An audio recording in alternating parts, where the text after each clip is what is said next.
It's time once again for Dialogue Conspiracy with political research specialist Mae Brussell, who for 5 years has shared with us her extensive research into political assassinations and abuses of power in this country. Her program relates the news of the week to emerging evidence about the conspiracy which allegedly maintains by force its control over the legislative, executive, and judicial processes in America. And now, Mae Brussell. Good afternoon. This is Mae Brussell in Carmel, California, Dialogue Conspiracy number 226, July the 19th, 1976. There are a lot of things I would like to talk about this week, but I'm going to push them aside, hopefully, till next week. One is the Democratic National Convention, and I would like to do one entire program on why I am very impressed by Jimmy Carter and will work hard to try and get him elected in November. I thought the convention was impressive.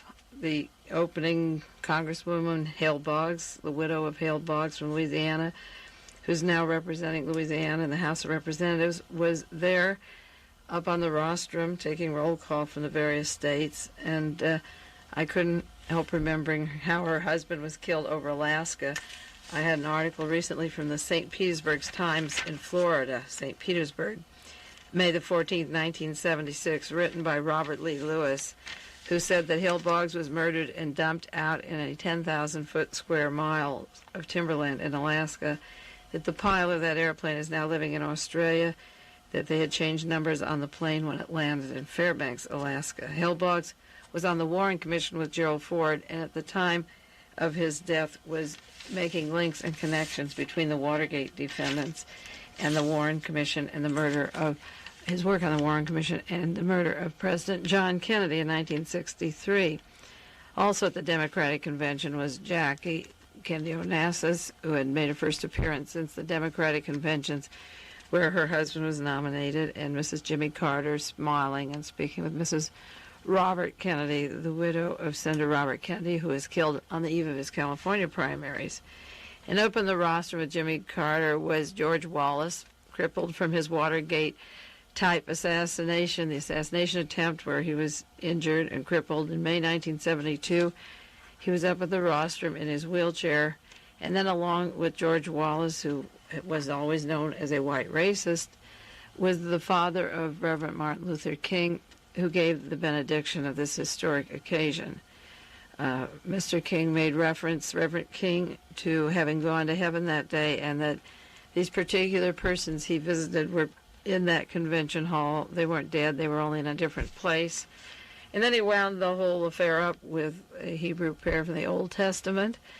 May the Lord bless you and protect you. May he let his countenance shine upon you. And it was a grand finale of a lot of people whose lives were touched when the Democratic Party was torn apart. People like Hale Boggs and George Wallace and Ted Kennedy, who was there, and Jackie Kennedy and Ethel, and the Martin Luther King family. Coretta King was up there, and I had a lot of feelings about the Democratic Convention, and I will share them with you at length, hopefully real soon, probably next week. The portion of Dialogue Conspiracy today that I want to spend time on, I'm receiving a lot of telephone calls about it, and I'm making a lot of long-distance calls, has to do with the kidnapping of the 26 children in Chowchilla, California this past week. Many of you say, well, why Chowchilla? And some of you say, I hope you're going to talk about it today. The children weren't killed. The bus driver wasn't killed. And you might say, well, what does that event, the kidnapping, have to do with the political assassinations and deaths that I've studied in the past, such as the killing of John Kennedy, Robert Kennedy, Martin Luther King, the Wallace shooting, the Manson affair, or the accident at Chappaquiddick? A large part of my research, a great deal of it, has to do with what I call them political murders, in that they change the political climate of the state and of the country. Their cultural violences, and particularly the California Violence Syndrome, which I have titled the California Violence Syndrome, otherwise translated as Watergate West. And in time, when it's examined very closely someday, you will see that these specific political murders in California are part of a pattern that I believe was not random, was not hit or miss, but is linked to the same kind of terrorism that was done in Germany before Adolf Hitler had full control of the country. The spread of terror through the country was a very important part of the technique of Adolf Hitler. And I'm absolutely convinced that there is a connection with hard evidence that will be put together, just as I was convinced there was a conspiracy to kill John Kennedy as early as 1963. There will be hard evidence to Watergate West, the California violences. And if you take a map of California and mark it out, you don't have one handy while I'm talking, but I took a map of California along with another friend who's doing work of this type and drew a triangle and then a long line to connect the pockets of California violence, which I have studied for quite a while.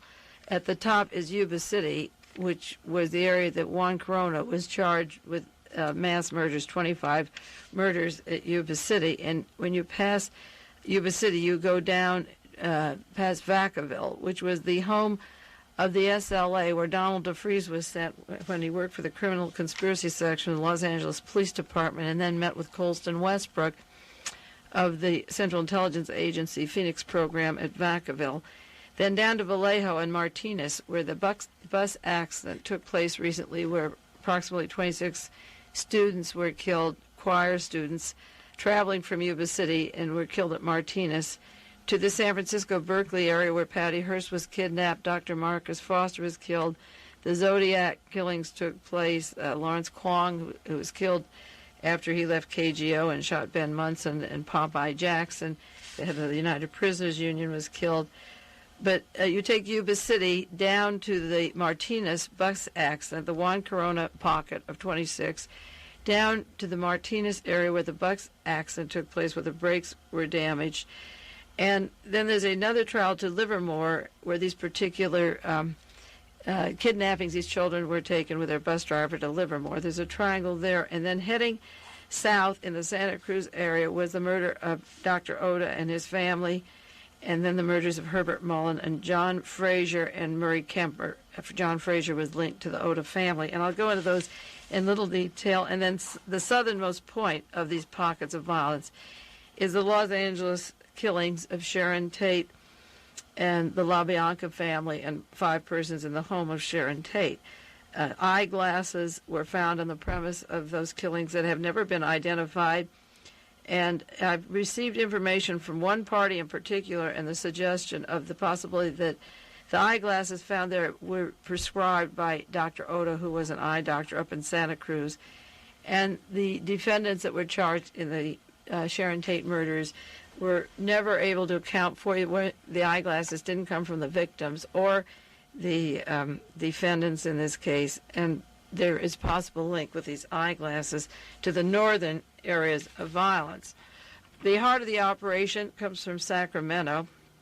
As I say, it leads over to Vacaville. Sacramento is where Charles Manson went as soon as he got out of jail in Southern California and picked up his bus and picked up the money and credit cards and the chicks to travel around with the Manson family for 17 or 18 months before they went to the Spahn Ranch in California. This group has the protection of the Attorney General of California, Evel Younger, with his links to the military, and I believe that they're links to the CIA, the FBI, the Criminal Conspiracy Section of the LAPD, and there's a link also to Hawaii, a military hospital in Hawaii, where some of these defendants or persons involved in these murders have been transported to the island over there in the company of female agents in particular that has not yet been broken by hard investigation, but some leads that I have on at least 3 of persons involved in these various murders were transported there and then returned.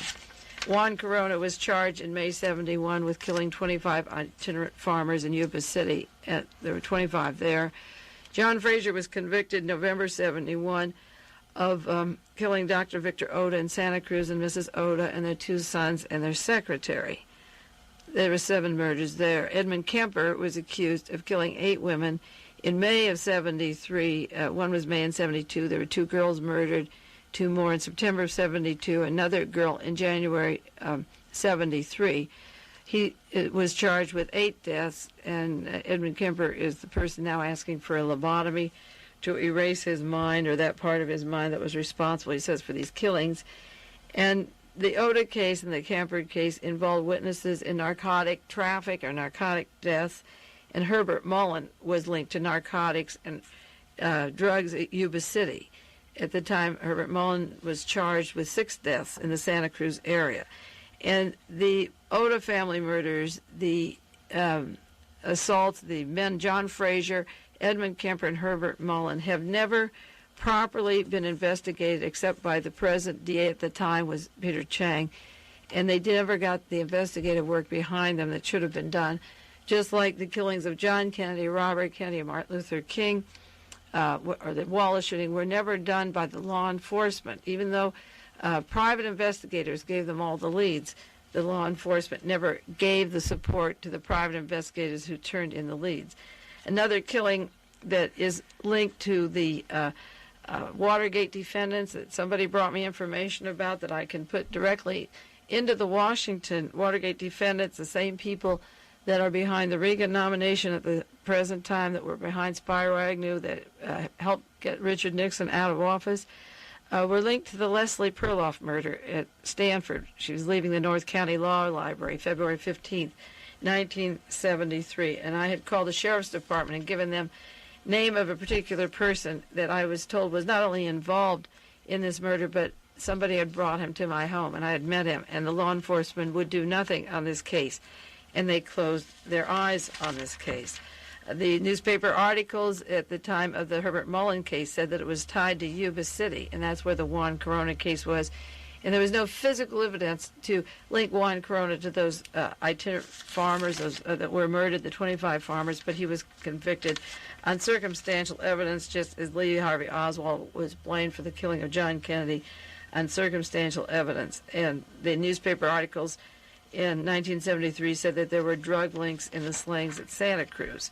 One of the people that was a witness to a narcotics case that was heading for Superior Court just before she was murdered by Edmund Kemper was Cynthia Ann Schall.